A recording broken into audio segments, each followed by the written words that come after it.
Hey everyone, it's Lexi. So in today's video, I'll be sharing with you all the books that I ended up reading in the month of May and those I'm looking forward to reading in June. So May was a really great month. I read a total of 6 books, which I'm really happy about. A few of them, or a good half of them, were audiobooks. I've just been on a very big audiobook kick, and it's nice too when I go for walks for Willow during the day and stuff to have something to listen to, or going to work and stuff. So I've definitely become addicted to audiobooks, as you can see here.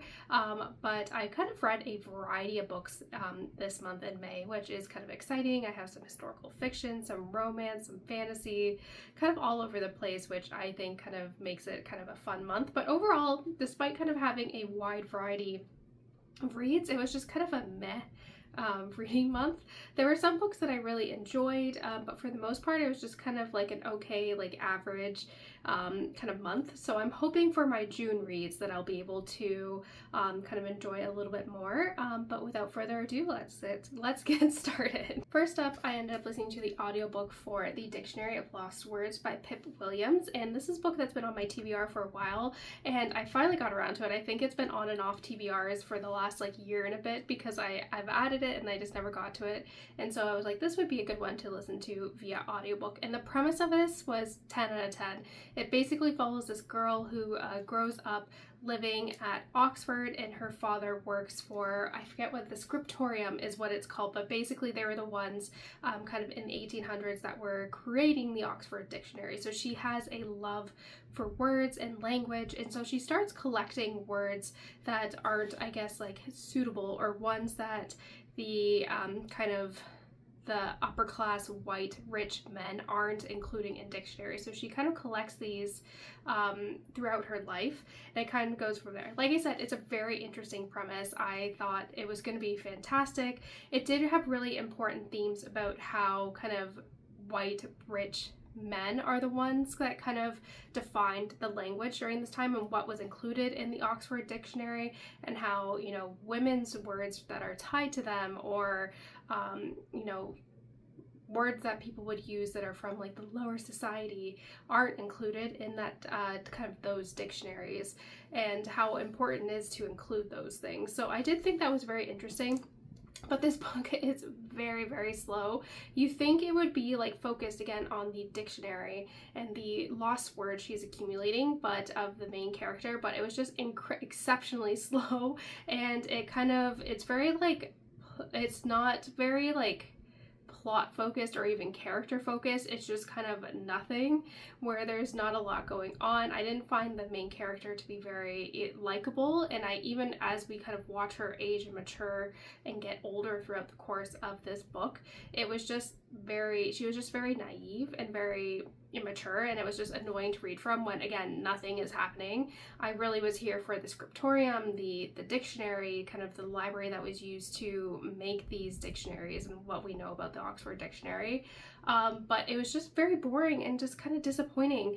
I really loved the epilogue. I think that was the only really good thing about this book, was that the epilogue was very moving, but I just found a lot of the times that the plot meandered and went places where nothing kind of came about, nothing ever resulted from it, it was nothing important.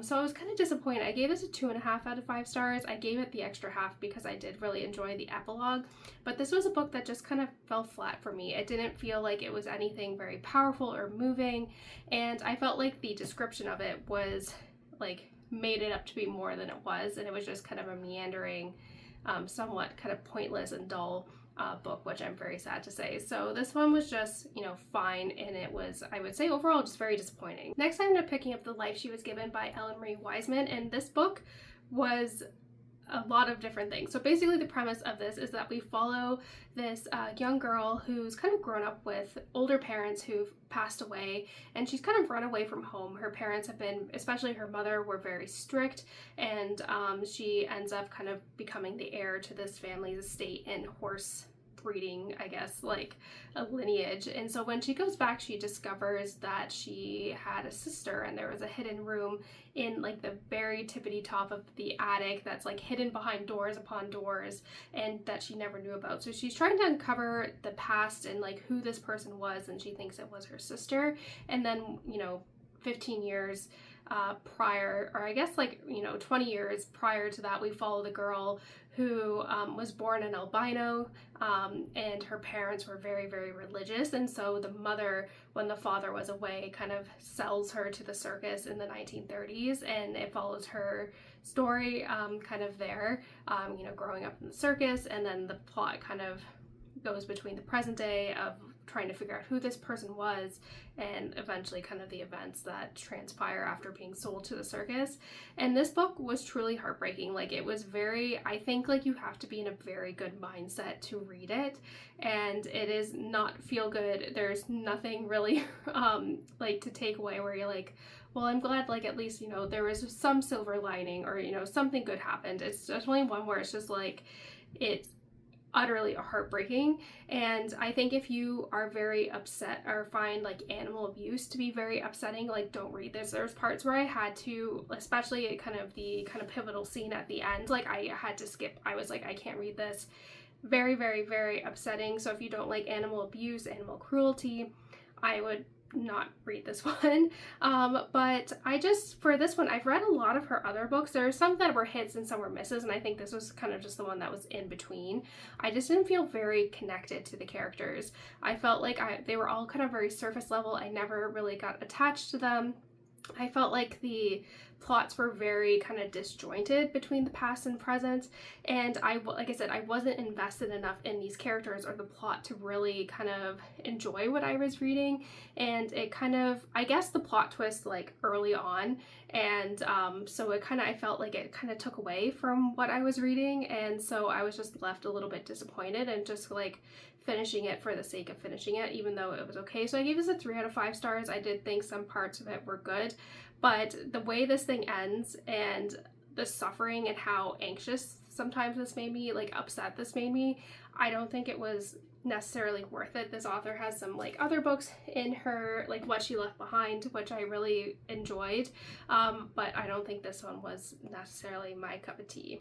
Next, I listened to the audiobooks for Part of Your World and then Yours Truly, which are part of the like Part of Your World companion series I've read just for the summer, and I've enjoyed that one. So these were the other two, kind of the first two in that companion trilogy that I wanted to read. And I feel like, especially for romance, I really enjoy audiobook format for whatever reason, but this one is this follows this very prestigious doctor who's an emergency room doctor, and she comes from like this dynasty of famous doctors at this hospital, so she has very high expectations, and she ends up having a kind of no strings attached relationship with this kind of small town guy, and it kind of goes from there. So it's kind of two people from two different worlds.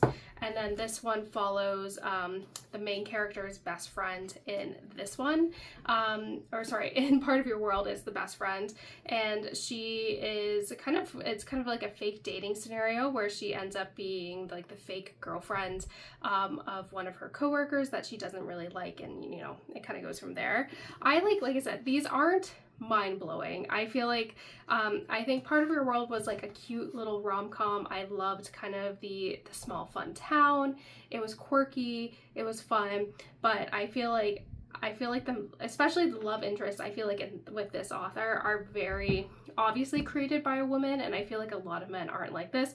And I will say, like, my husband reminds me a lot of these, characters in these books, like the men that are respectful, like all these things, and it's just like, I know that's like the female dream of what a man should be, and luckily I'm married to one, but it just, again, it's like they're very clearly written by a woman, and I felt like it was just a little bit slightly unrealistic, especially some of the family dynamics. I was like, a little bit unbelievable. Like, there was some suspension of belief with some of like how ridiculous some of these like family drama scenarios were, and I found Alexis, the main character, maybe is slightly naive, but it's just fun. Like, I'm not looking for anything especially moving or will change my life. They're just kind of fun. So this one I gave a 3 out of 5 stars, and then I also gave this one a 3 out of 5 stars.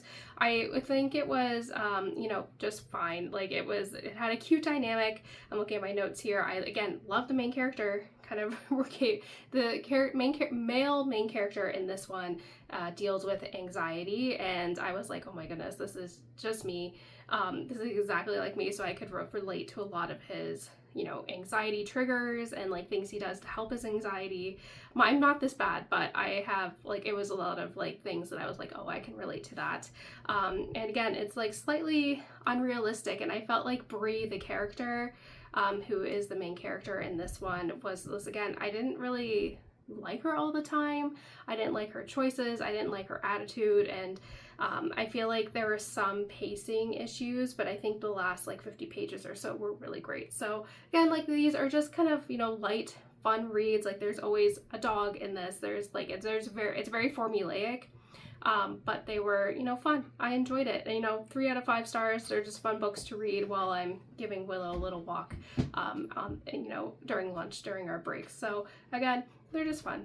And finally, after a month of just kind of meh and just okay books, I finally picked up one that I was really excited about, and it is Shield of Sparrows by Devney Perry. And this is one that I've heard everyone talking about online because the sequel just came out, and so I was very intrigued. I know there was like big plot twists and stuff at this one, so it's very interesting. So our main character is named Odessa, and she lives on this continent where every like 30 years or so there's this great migration where these very deadly, like, humongous birds will just kill everything in sight. And so in order to combat the crux, what these animals are called, and also the other kind of monsters that live in this world, is that in order to keep peace amongst the like 4 or 5 kingdoms, there is a what is called the Sparrow, which is where you are kind of forced to have like these marriages between the kingdoms in order to keep peace. And so we follow Odessa, who wasn't supposed to be the Sparrow in this case. It was supposed to be her sister, who her father trained to kind of spy and kind of help, you know, lay out a plan for, you know, something he wanted to set in motion. But Odessa ends up being the one who's kind of forced into this marriage, and so her father tasks her with, you know, killing someone and uncovering this kingdom's secrets, saying that he can break the Shield of Sparrows, the kind of that tradition, because it's blood binding, and kind of goes from there. This one was just a lot of fun. I thought it was a very interesting premise. I loved the characters. I loved the world. I loved the kind of air of mystery that this world has. It definitely was really a lot of fun to kind of figure out the world and the dynamics and the politics with a character that isn't necessarily like the best fit in this case, isn't like, you know, isn't like the skilled assassin, isn't like all these things. So it definitely was a lot of fun. It was, again, I liked the romance. I found it believable. I liked the tension between the characters, and I felt like it was a realistic kind of progression into their relationship, which I really enjoyed. I did feel like there were some pacing issues. I would say especially kind of the middle part of the book does kind of drag a little bit, but the last like 50, 100 pages, like, I just couldn't put my book down. It was plot twist after plot twist, trying to figure out the pieces that, you know, our main character has, like, here's little things here or there, and trying to weave together everything that she's, you know, heard or figured out. So it was really, you know, fun and interesting to read, and I really loved it. It was so much so that I like went and picked up the next book as soon as I finished this one, because I was like, I just want to see what happens. I love these characters in this world. So I gave this a 4 out of 5 stars. Despite the pacing issues, I think this is a really fantastic start to the series, and like I said, I was so invested I had to pick up the second book right away, so that's always a good sign. And lastly, continuing on with my audiobook reads, I wanted to kind of reread Throne of Glass, because I read the books as they came out, and I've forgotten everything. I've like reread the ACOTAR series because that one is my favorite, and so having again done another audiobook reread of ACOTAR in preparation for the new books coming out, I was like, let's go revisit Throne of Glass, and my memory is not very good, so it's like reading it for the first time. I remember bits and pieces, but overall, anything past like the first book, I don't remember anything. So, you know, that's, you know, I'm slightly concerned about my memory, but it's been a while since the series ended, so I'm cutting myself some slack with this one. But this one I feel like is so vastly different from the rest of the series. I'm kind of currently in my reread for Crown of Midnight, and I even feel like there's a tone shift with even the second one. So I feel like this first one is really it's hard to compare the Throne of Glass series to the first book because I feel like it's so different. I found, again, like the love triangle, I forgot about that. I found Selena to be a little bit annoying and very immature in this one, and so it was really kind of annoying to read. I find in Crown of Midnight I am not as annoyed with her in this one, so I think maybe she's just they're still trying to figure out the characters, trying to figure out the world, and I know it just gets better from here. So I gave this a 2 out of 5 stars. I think my original rating was like a 4 out of 5 stars when I looked at Goodreads, so I've become definitely more critical with my ratings, but yeah, like I said, this one is so different that I know like it just gets better from here, and like I said, I think it is definitely the weakest book of the entire series. So like I said, I remembered briefly what happened in this one, and then something that happens in Crown of Midnight, and then anything else after that don't remember. So it's like reading them for the first time, so that is always exciting. So let's move on to my June books. I feel like June is just gonna be a crazy month with work right now. I have 5 students working in my lab, so I'm very, very busy. So we'll see how much reading I can get done. But currently the ones that I'm currently reading and listening to right now are the kind of Rites of the Starling by Devney Perry, which is the second book following The Shield of Sparrows. So I'm about halfway through this one right now and really enjoying it. It's a little bit different. It kind of adds in another perspective that you know is somehow connected but not really, so I'm really interested. I think the kind of paths between the two narratives are going to interconnect now, which I'm really excited about. So definitely really liking this and hoping actually I can finish it this weekend. And then again, the audiobook that I'm listening to right now is Crown of Midnight, which I'm enjoying a lot more than Throne of Glass. So this is what I've been listening to again on my walks, and sometimes when I'm driving, if I want to listen to an audiobook, that's what I'll do. But those are the ones that I'm currently in the process of reading. And then one that is kind of carryover that I'm just kind of reading periodically whenever I have a chance. It's usually the ebook from the library that I have on my phone that I can read, if I'm at a doctor's appointment or, waiting or something, which is Kindred, which is talking about kind of Neanderthals, what we've learned about them, and how recent discoveries have really changed kind of that dumb, bumbling caveman kind of reputation that they had to, a species that is very related to us, a very rich culture, and all these things. So the anthro nerd in me is really enjoying it. I will say this is slightly dense. I find that her writing to be just a little bit, tricky to read.